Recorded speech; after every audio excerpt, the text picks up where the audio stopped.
8 দিন আগে কাঞ্চনজঙ্ঘার কোলে নিখোঁজ হয়েছেন কাঞ্চনকন্যা ছন্দা গায়েন। ছন্দার 3 সঙ্গী নিরাপদে ফিরে এসেছেন। নেমে এসেছেন তার অভিযান সঙ্গী তাশী শেরপাও।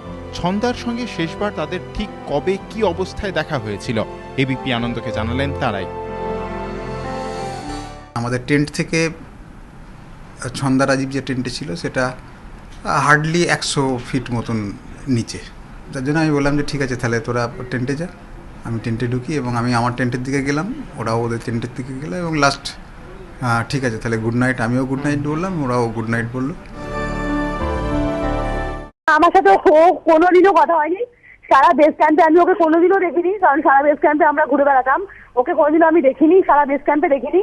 কিন্তু চলার পথে দেখতাম যে যখন আমি পৌঁছাতাম ও আমাদের 4-5 ঘন্টা পরে এসে পৌঁছতো, বাট এছাড়া আমি ওর সাথে আমার কোনোদিনও কথা হয়নি। नहीं ना, वो तो स्ट्रिप में गिरा ना, वो तो जब एक्सीडेंट हुआ तो बहुत करीब 65 से 70 डिग्री के बहुत स्ट्रिप में है।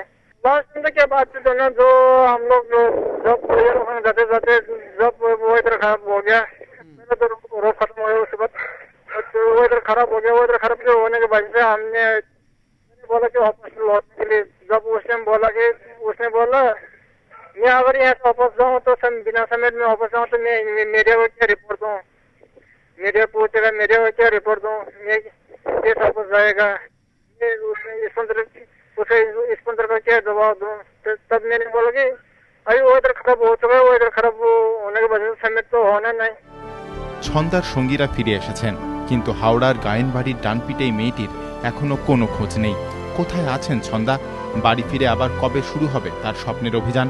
অপেক্ষায় শিখর কন্যার পরিবার। এবিপি আনন্দ।